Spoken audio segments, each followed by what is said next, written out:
Okay जी girls, हम last time बात कर रहे थे बॉन्ड वैल्यूएशन के बारे में कि हमने जो करंट प्राइस है या प्रेजेंट वैल्यू है वो कैसे निकालनी है।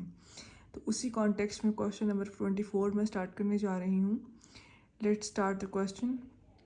You are considering buying a bond with a 10-year maturity. The bond's coupon rate is 8% and the interest is paid semi-annually. If you want to earn an effective interest rate of 8.16%, how much should you be willing to pay for the bond? अगर मैं question को देखूँ तो यहाँ पर लिखा हुआ है सेमी एनुअली, विच मीन्स कि यहाँ पर m आ गया है 2। जब m2 आया तो मैंने बताया था आप लोगों को कि कूपन इंटरेस्ट डिवाइड बाई 2 हो जाएगा, r डिवाइडेड बाई 2 हो जाएगा, लेकिन जो n है वो आपका बढ़ जाएगा। हम उसको मल्टीप्लाई बाय 2 कर देंगे, राइट। तो हम इस क्वेश्चन को सॉल्व करते हैं। बल्कि मैंने सॉल्व किया हुआ है जस्ट टू शो यू। हमारे पास क्वेश्चन में जो डेटा था उसमें r था 8.16%। चूँकि डिवाइडेड बाई 2 करना है r को तो वो 4.08 हो जाएगा। कूपन इंटरेस्ट था 8%, वो भी डिवाइड बाई 2 होगा तो वो 4% हो जाएगा। और वो मैंने वैल्यू निकालनी है तो 1000 का 4% लिया तो वो 40 आ गया। m हमारे पास 2 है, इस वजह से n भी हमारा n 10 मल्टीप्लाई बाई 2 हो जाएगा और वो 20 हो जाएगा, राइट। अच्छा जी, अब आप गौर से देखो, जब प्रेजेंट वैल्यू निकालनी है तो मैंने बताया था कि बॉन्ड्स के केस में फ्यूचर वैल्यू में क्या रिसीव होता है, कूपन इंटरेस्ट मिलता है हर साल टिल इट्स मेचोरिटी, और at the end of maturity period हमें एक बार लमसम मिलती है उसकी प्रिंसिपल वैल्यू, ठीक। तो मैंने वही किया है, coupon interest divide by 1 plus r power 1, फिर 2, फिर 3, फिर 4, ये चलना है टिल 20। मैंने सॉल्व नहीं किया, बता रही हूँ आपको, ठीक है। और मैंने लिख दिया है टिल 20। और क्या आ रहा है, कूपन इंटरेस्ट आ रहा है। और 20वें साल में आपको इंटरेस्ट के साथ साथ जो उसकी पार वैल्यू प्रिंसिपल है, जो कि क्वेश्चन में मेंशन नहीं है, जो कि आप जानते हैं कि अगर मेंशन नहीं हो तो हम 1000 लेते हैं, इट इज़ इक्वल टू $1000। तो 1000 लिया और 1 प्लस r पावर 20 ले लिया, राइट।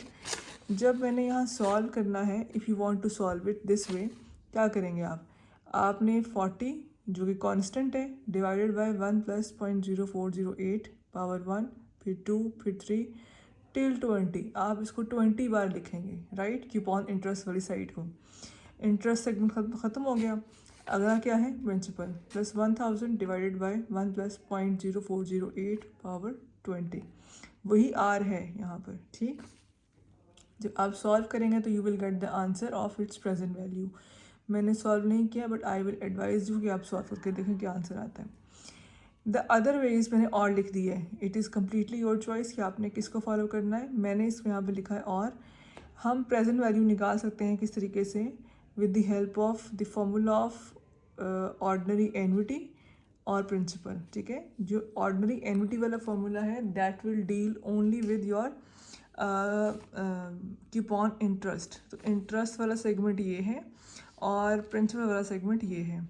इंटरेस्ट वाला सेगमेंट हम डील कर रहे हैं थ्रू ऑर्डनरी एन्युटी और प्रिंसिपल वाला सेगमेंट हम कर रहे हैं through single amount, single payment, right. मैंने वही वाली वैल्यूज़ लिखी हैं, 40 वही r है, वही r वही 20, सब कुछ वही लिखा और इसको किया थ्रू सिंगल अमाउंट। जब सॉल्व किया तो यू गेट द आंसर 988। ये सॉल्व कर दिए। यानी कि अगर आप इसको इस तरीके से भी सॉल्व करेंगे, चॉइस इज़ योर्स, तभी भी आंसर 988 ही आएगा। मतलब आपका आंसर दोनों केसेस में सेम होगा। अब it is completely your choice कि आपने इसे किस वे में सॉल्व करना है। Got it. तो इस तरीके से हम इसको सॉल्व कर सकते हैं, हम निकाल सकते हैं प्रेजेंट वैल्यू। अगर यहाँ पर M2 नहीं होता, एनुअल होता, तो ऑब्वियसली आपका N20 ही या N10 आता, तो आपका ना R डिवाइड बाई 2 होता, ना CI डिवाइड बाई 2 होता। तो हमने यहाँ पर कंपाउंडिंग फ्रीक्वेंसी को बहुत गौर से ध्यान से देखना है। Let's move towards question number 25। Calculate the value of each of the bonds shown in the following table, all of which pay interest semi-annually. Again word लिखा हुआ है semi-annually। अब टेबल है हमारे सामने, 5 तरह के बॉन्ड्स हैं ABCDE। हर एक की आगे पार वैल्यू मेंशनड है। पहले वाले क्वेश्चन में पार वैल्यू मेंशन नहीं थी, हमने 1000 ले ली थी। अब यहाँ पर पार वैल्यू मेंशनड है, फर्स्ट 1000, फिर 1000, फिर 500, फिर 1000, फिर 100। तो जब आपने इंटरेस्ट की वैल्यू निकालनी है तो आपने इसी पार वैल्यू जो मेंशन्ड है उसका लेंगे, 1000 का नहीं लेंगे। 1000 का तब लेते हैं जब वैल्यू मेंशन ना हो। और let me tell you one thing, बहुत क्लियरली बता रही हूँ, जो यहाँ हम CF लिख रहे हैं या हम यहाँ पे CI लिख रहे हैं वो परसेंटेज नहीं लिख देनी, 4% या 8% नहीं कर देना, अमाउंट निकालनी है। तो मैंने पहले अमाउंट निकाली थी, वो वैल्यू यहाँ पर लिखनी है, तो वही वैल्यू मैंने यहाँ पे लिखी है, ठीक है, CF के नीचे। ओके, एक सेकेंड।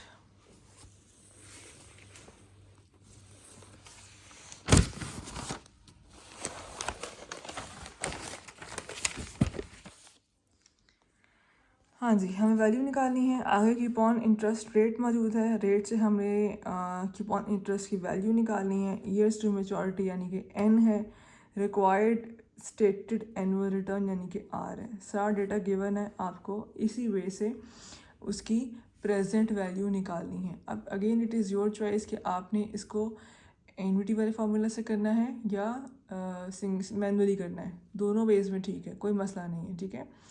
द ओनली इशू इसके जब मैनुअल सॉल्व करते हैं तो it will take more time, you know. आप जैसे अगर n आपका यहाँ पर 10 है या 14 है तो 14 इंटू 2 तो इट विल बी 28, राइट। यानी कि आप 28 टाइम्स CI लिखोगे फिर प्रिंसिपल लिखोगे, तो वो बहुत बड़ी ड्रिल है।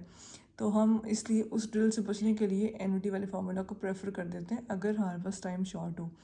लेकिन अगर हम सॉल्व कर रहे हैं तो दोनों वे से बिल्कुल ये ठीक होगा। अब मैं चल रही हूँ towards question number 26। 3 years ago you purchased a bond with a coupon rate of 8% and 9 years left until maturity। अब रेट ऑफ इंटरेस्ट आ गया 8% और N है 9। The bond pays a coupon semi annually, again M आ गया 2। Today the market requires a return of 6% for a similar investment to your bond, यानी कि ये R हो गया। What is the current value of your bond, हमें बतानी है क्या है, करंट वैल्यू, करंट प्राइस है प्रेजेंट वैल्यू। अब इस क्वेश्चन में थोड़ा सा ट्विस्ट है, और ट्विस्ट क्या है, it starts with the word 3 years ago, हम आज की बात कर रहे हैं। तो यानी इसका जो मेचोरिटी पीरियड है, जो हमने यहाँ पे N9 मैंशनड है, हम 9 नहीं लेंगे क्योंकि 9 है कब, आज से 3 साल पहले। तो जो आज अगर मैं 3 साल निकाल दूँ तो आज से लेकर एंड तक टाइम किससे बचता है, 9 - 3, यानी कि आपका जो N है वो 6 हो जाएगा। यहाँ पर आपने N9 नहीं लेना, N6 लेना है, और बाकी आपका क्वेश्चन सेम वे में सॉल्व होगा। अगेन सेमी एनुअल है, कोई मसला नहीं होगा, राइट।